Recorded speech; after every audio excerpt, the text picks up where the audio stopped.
तर मैत्रिणींनो, सगळ्यांना श्री स्वामी समर्थ. सगळ्यांना गुरुपौर्णिमेच्या हार्दिक हार्दिक शुभेच्छा. आणि आज आहे गुरुपौर्णिमा. तर अशी गुरुपौर्णिमेची छानपैकी त्याच्यावर केली देवपूजा. आणि गुरुपौर्णिमा ही आजचा दिवस माझ्यासाठी खूप खास आणि माझ्या जीवनातला इथून मागच्या जीवनातला एक संघर्षाचा दिवस असल्यावानी आहे.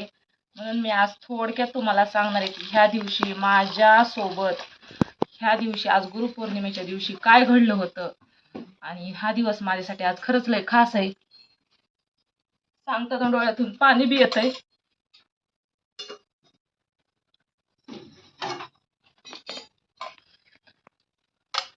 पण नाही, पाणी नाही आली.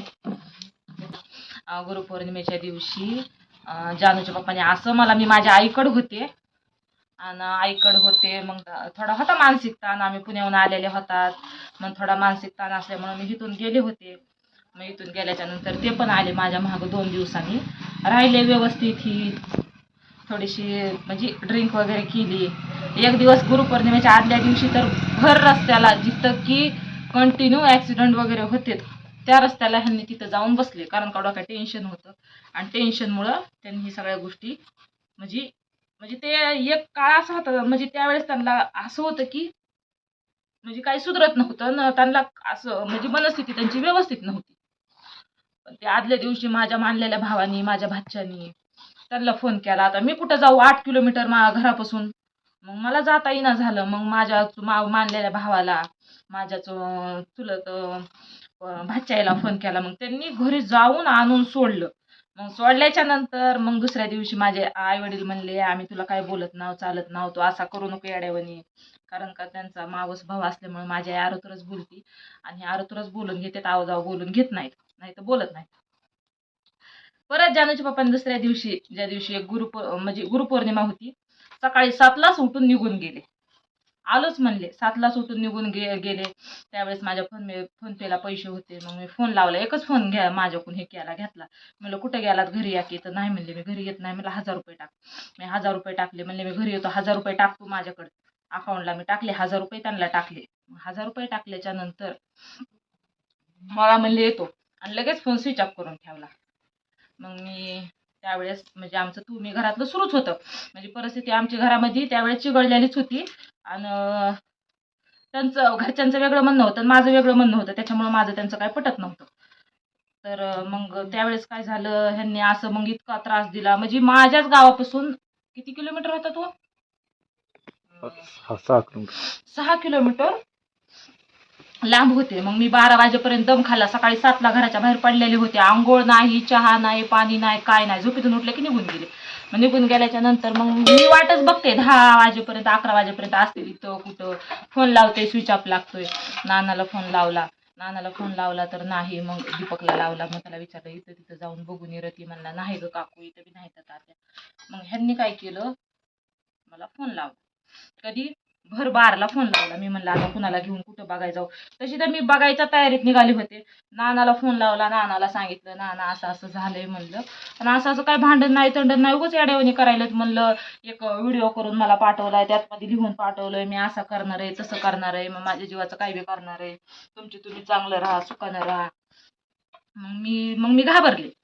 आणि त्यावेळेस म्हणजे आई वडिलापासून मी कोणती गोष्ट जाऊ दिलेली नव्हती, मेन पॉईंट तर. आणि त्यावेळेसच म्हणजे त्या पिरियडला माझ्या वडिलाला पॅरालिसिसचा झटका आलता. पहिला झटका होता. आणि त्यावेळेस त्यांची तब्येत इतकी म्हणजे नाजूक होती ना, त्यांना पहिल्यांदाच ते दुखायलेलं होतं. आणि त्यांना त्यावेळेस लय त्रास व्हायलेला होता. आणि त्या परिस्थितीत मग मी आईला तरी कसं सांगून, वडिलाला तरी कसं सांगू. आई तर गेली रानात निघून. आई म्हणली मी 12-1 वाजेपर्यंत येते, तुला जायचंय तर तू जा म्हणजे सासरी. तर मी म्हणलं हो चालतंय. तर ही माणूसच गायब झालं.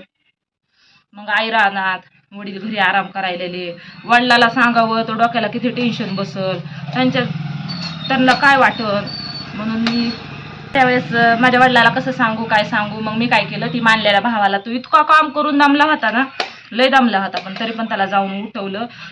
भाऊ म्हणलं तू चल माझ्यासोबत, दाजी नाही तर. आणि मग त्याला जाऊन अशीच बोलले की ह्यांनी व्हिडिओ कॉल केला. त्या भावाचा आराम सुरू होता. रातभर पण का काहीतरी रानात काम केलं होतं. मग त्याचं काम सुरू होतं. मग त्याचं झोपला होता, इतका दमून झोपला होता. तरी पण म्हणलं चल भाऊ, म्हणलं आपल्याला असं असं दाजीचा व्हिडिओ कॉल आलाय. त्यावेळेस ते म्हणजे हे बोलले, दाजी मी इथं इथं आहे. आम्ही लोकेशनच मागलचं ठेवलं ध्यानामध्ये. मग असं पिवळं चवाळ होतं आणि तिथे इटा होत्या. मग आम्ही माझ्या गावापासून एक किती किती किलोमीटर येते वर्धापूर फाटा? 3 किलोमीटर. मग आम्ही गेलात ऑटोनं गेलात. मग तिथूनच मग उतरलात फाट्यावर की सगळ्यांना फोटो दावायला सुरू केले की म्हणजे की माणूस तुम्हाला कुठं दिसतंय का, हे करतंय का, ह्या माणूस तुम्हाला दिसलं का. तर कोणतरी एक जण म्हणलं हो का, हे माणूस रात्री म्हणजे ते गतिरोधक नसतात का, ती मोठ्या म्हणजे जिथं गर्दीच्या ठिकाणी ते करते तर व्यवस्थित वाहन म्हणजे असं ऍक्सिडेंट वगैरे होऊ नये.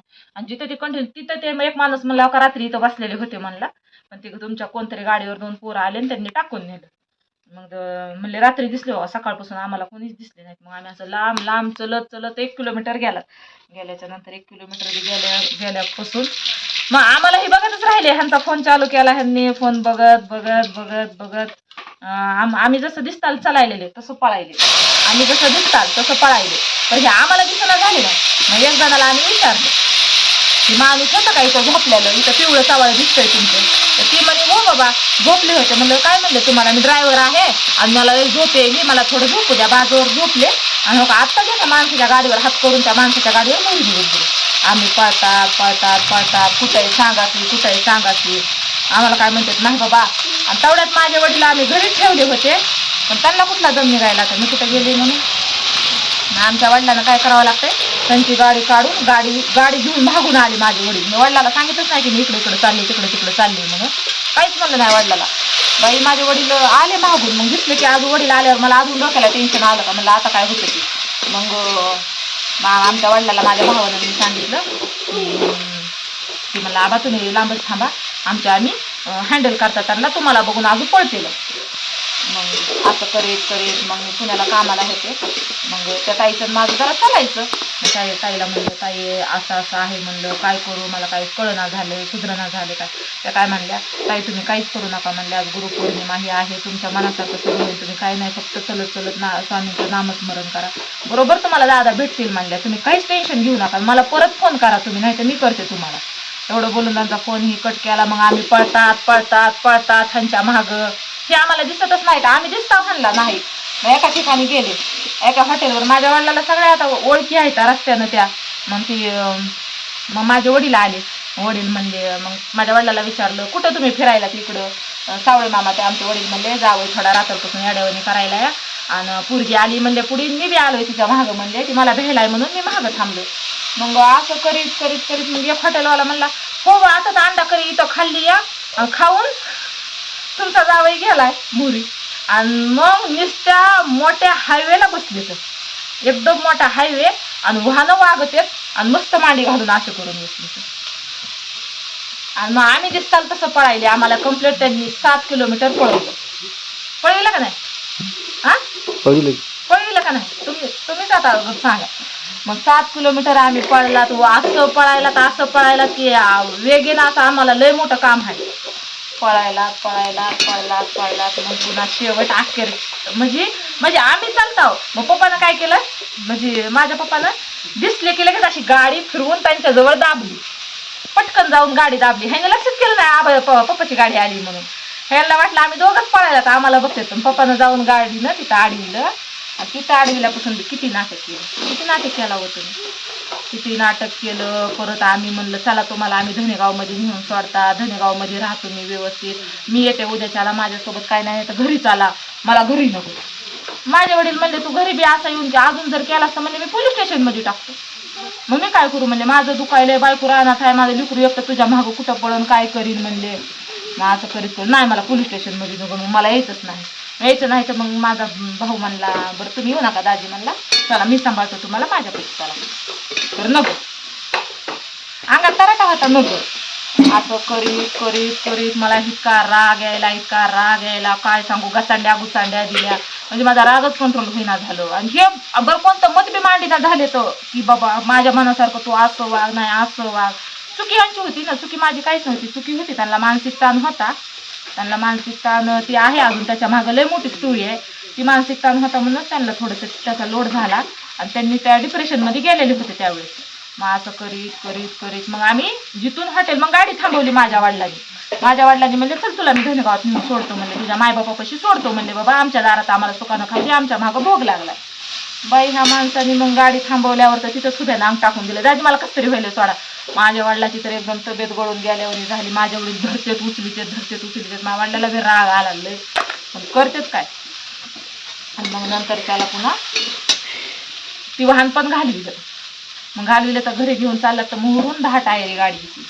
आणि भावाच्या माझ्यामध्ये आम्ही दोघं घेऊन मध्ये चालता हाताला धरून पळायले होते. बरं अजून असं बी नाही की आम्ही जवळ आलात म्हणून बाबा आता आले जवळ कशाला पळायचे, म्हणजे आम्ही सगळे हो तरी आमच्या चिमटीतून पळायचा मार्ग होता त्यांचा, म्हणजे आम्हाला त्यांना हातीच लागायचं नव्हतं. असं करीत करीत करीत मग त्या भावानं मी काय केलं, दोघाच्या मध्ये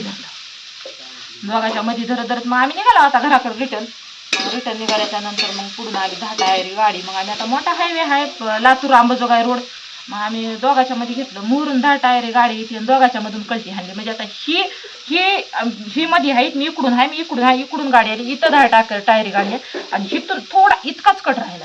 जर मी त्या वेळेमध्ये धरीत जर नव्हते तर त्यावेळेत ही माणूस आज आमच्यामध्ये कत्तहीच नव्हता. आणि त्यावेळेस जर गोष्ट ही फक्त म्हणून मी म्हणते, फक्त माझ्या माणसाईनी माझ्या घरातल्या फॅमिलीने सगळ्यांनी माझं त्यावेळेस नानाला फोन लावले तर नानानं सुट्टा सवाल मला सोडला की माझा लेक तू आणून दी, कुठं आहे ती आणून दी, मला काही सांगायचं नाही. माझ्या घरातल्या माणसाची बोलण्याची परिस्थिती, बाकी कुणाला काळजी नव्हती. आता मला माझा नवरा होता, उद्या म्हणलं ह्यांचं लिकरू ह्यांच्या पैसे नाही दिलं तर उद्या मला हुबं खातेल म्हणलं, म्हणून मी काय देवालाच हात जोडून परेशान, माझ्यावरची वाईट वेळ आहे, आज जाऊ द्या, आजच्या दिवसातून फक्त मला एकदा भेटून आणि तिथं नेऊन ह्यांना घरी पण यायले तर ह्यांची तयारी नको घरी पण यायची, एकदम 10 टायरी गाडी समोर मरायची तयारी होती. तेवढ्यातून बी आम्ही वाचवलं. तर माझा तर ते मानलेला भाऊ म्हणला दिदी माझी काही कॅपॅसिटी नाही आता, बघ तुझा नवरा आणि तू बघ म्हणला, बघ दाजी का नाही घरी बी गेल्यावर अजून जर कमी जास्त काय घडलं तर ही दाजीचा विषय लय हार्ड व्हायलाय म्हणला, आपण काही जिम्मेदारी घेणार नाही. मग ती तसा म्हणल्यावर तर अजून मग मला धीर सुटल्यावर झाला. म्हणला नाही दिदी दाजीची मनस्थितीच व्यवस्थित नाही मला, रात्री बी आम्ही उचलून आणलं, आता बी पळायले, परत आपण घरी बी घेऊन चाललं तर तू जर धरत नव्हतीस तर म्हणला दाजीचं काय होतं म्हणलं. आताची आता किती एक पापण लावा किती वेळ लागते, मोठीची मोठी भरलेली 10 टायरी गाडी जर आली आणि दाजीनं तेवढ्या गाडी समोर जर पळायची हिंमत केली म्हणल्यानंतर तू धरलंच म्हणून गनिमत. मग मी हाणला का नाही, माझं बी सांगते 2 गचांडे देऊन अशी एक कानाखाली वाजवली, माझी बी सांगते चिडचिड झाल्यावर माणूस करतोय. तर त्यावेळेस तो भाऊ बी माझा काहीच म्हणला नाही, म्हणला तिथे परिस्थिती नाजूक होती म्हणला, आणि दाजीनं जर कमी जास्त काय झालं असतं तर तुला तर काय म्हणला, तुझं तर लय अवघड झालं असतं म्हणला.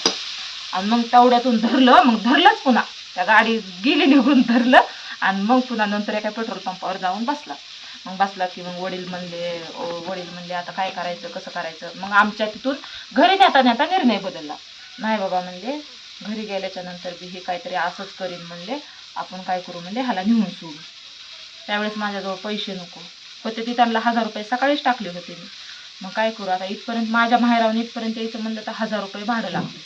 1000 रुपये भाडं भरलंच मी. एक गावातून रिक्षावाला बोलवला जो की इथं डायरेक्टली येतोय, मग रिक्षावाला बोलवला आणि मग तो मानलेला भाऊ म्हणला वडील म्हणाले मी येतो. मग तो मानलेला भाऊ म्हणला नग म्हणला आबा तुम्ही नग म्हणला, तुमच्या डोक्याला ताण होईल, तुम्हाला गोळ्या औषधं सुरू आहे तुमचं, म्हणजे त्यांचं तोंड बिंड असं म्हणजे वाकडं व्हायलेलं होतं, मुंग्या यायलेल्या होत्या, त्यांना ती त्रास सुरू होता आणि टेन्शन जास्त व्हायलं माझ्या आणि ह्यांच्या अजून.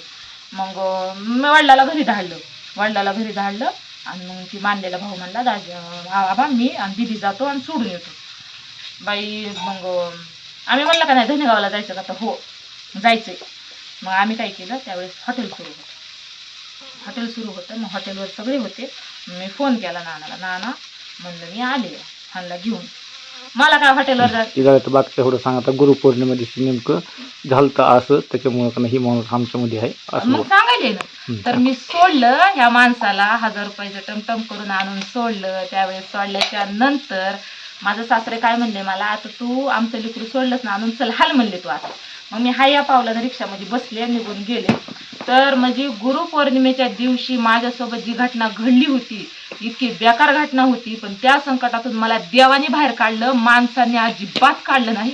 आणि ज्यावेळेस इथं आले तर म्हणले नवरा सोडून गेली बघ म्हणले, तुझी माय गेली नवरा सोडून, हाय का तिला काय राहिले का आळण वळण, आज तुम्ही एखाद्याच्या गरीबाच्या लेकराला इतकं म्हणजे माणसं बोलतात ना खऱ्याचं राहतंय म्हणून. हे म्हणून आज गुरुपौर्णिमाचा दिवस माझ्यासाठी लय खास आणि लय म्हणजे माझ्या आई वडिलांना तर ह्या गोष्टी टाकतात नव्हतेच, पण सासरच्यांनी मला इतकं त्याचं टॉर्चर केलं आणि इतका बोलून त्रास दिलाय ना ते मी कधीच विसरणार नाही.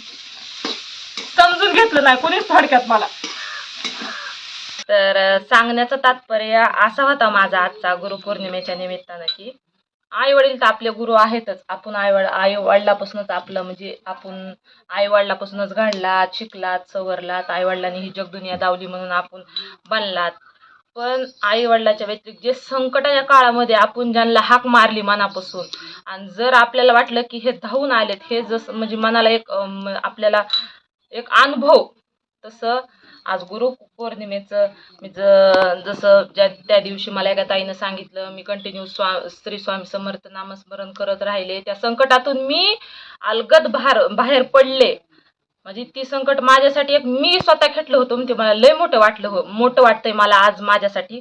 पण संकटाच्या वेळेमध्ये जी धावून येईल आपल्या वेळेला तीच गोष्ट मनामध्ये आपल्या राहते. तसं माझ्या मनामध्ये माणसं राहण्याच्या ऐवजी म्हणजे देवाने मला साथ दिली आणि त्या दिवशी मी त्यावेळेस सावरले.